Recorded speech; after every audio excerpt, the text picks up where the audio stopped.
अभी आप लोगों ने न्यूज या सोशल मीडिया पे सुना या देखा होगा कि there is an outbreak of human metapneumo virus in China. So आज मैं इससे रिलेटेड कुछ इन्फॉर्मेशन शेयर करूंगा। So HMPV is a respiratory virus belonging to pneumoviridae family. Basically ये आपका अपर रेस्पिरेटरी ट्रैक्ट और लोअर रेस्पिरेटरी ट्रैक्ट दोनों को इन्फेक्ट करता है and it is somewhat similar to Covid SARS-CoV-2, though they differ in family. SARS-CoV-2 belong to coronaviridae family and ये this belong to pneumoviridae family.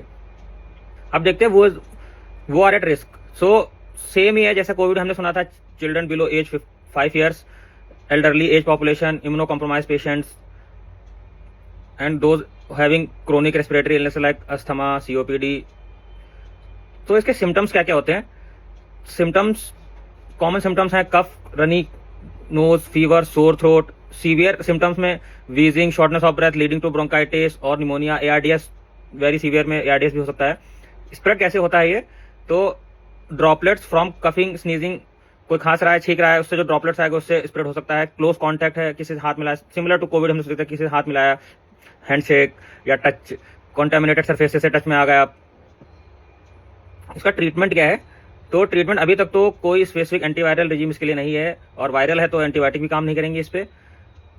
अभी तो symptomatic management ही करते हैं, hydration, rest, over the counter drugs like fever है तो paracetamol, antihistamine दे सकते हो, cetirizine दे सकते हैं अगर रनी नोज है, एंड कंजेशन है तो डिकंजेस्ट कर सकते हैं, जो डिकंजेस्ट मेडिकेशंस आते हैं। सीवियर केसेस में हॉस्पिटलाइजेशन की जरूरत पड़ सकती है, ऑक्सीजन थेरेपी की जरूरत पड़ सकती है, एंड बिल्कुल ही सीवियर केस में आपको इंट्यूबेशन की भी जरूरत पड़ सकती है। एंड अदरवाइज बाकी जो सारा कंजर्वेटिव मैनेजमेंट था, IV fluid, PCM, IV PCM, mechanical ventilation, these are बिल्कुल सीवियर केसेस में, जिन केसेस जिसमें ARDS हो जाता है। डायग्नोज कैसे करते हैं इसको? जैसे कोविड में करते थे, NAT से न्यूक्लिक एसिड एम्प्लीफिकेशन टेस्ट, जिससे वायरल जेनेटिक मटेरियल डिटेक्ट होता है, and antigen based immunoassay for severe cases और आउटब्रेक्स के लिए जो सर्विलेंस के लिए यूज होते हैं, एंटीजन बेस्ड इम्यूनोएसे यूज करते हैं। अब एक इशू ये है कि इसमें बहुत लोग र्यूमर बोले या आउटब्रेक की वजह से सस्पिशन है कि दोबारा क्या कोविड फिर से आ गया है। 2020 में आया था, 2025 में भी आएगा। एक तो स्टार्टिंग ऑफ द ईयर भी ऐसे ही हुआ है, 2020 में भी वेडनेसडे से स्टार्ट हुआ था, 2025 में भी 1 जैन वेडनेसडे को हुआ है। तो अभी तक तो ऐसा कोई अलार्मिंग इंसिडेंस नहीं हुआ है, और इंडिया हेल्थ मिनिस्ट्री की तरफ से भी नोटिफिकेशन आया है। डॉक्टर अतुल गोयल, जो director general of health services, उन्होंने अश्योर किया पब्लिक को कि अभी तक तो ऐसा कुछ नहीं है, there is no need for alarm, and urge people to follow basic precautions to stay safe. अब हम प्रिकॉशंस क्या ले सकते हैं इसके लिए? तो प्रिकॉशंस आपके सेम ही है, सिमिलर टू कोविड जो हम करते थे कि wash hands frequently with soap and water with at least 20 seconds तक हाथ धोने हैं।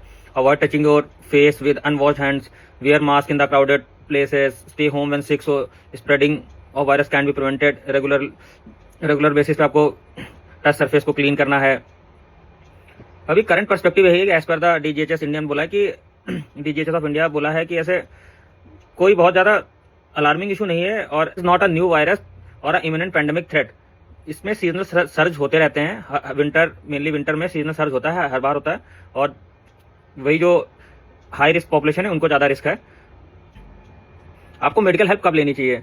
तो as per the Cleveland clinic उन्होंने एक पूरा लिस्ट निकाला है कि कब आपको हेल्थ केयर प्रोवाइडर से कांटेक्ट करना है। तो उसमें अगर आपके सिम्टम वर्सन कर रहे हैं after a few days, difficulty in breathing हो रही है, साइनोसिस हो रहा है, साइनोसिस मतलब ब्लूनेस, स्किन कलरिंग, डिस्कलरेशन हो रहा है, और पहले से आपको COPD अस्थमा है, उसमें आपको worsening of shortness of breath हो रही है, तो आपको हेल्थ केयर से कांटेक्ट करना है।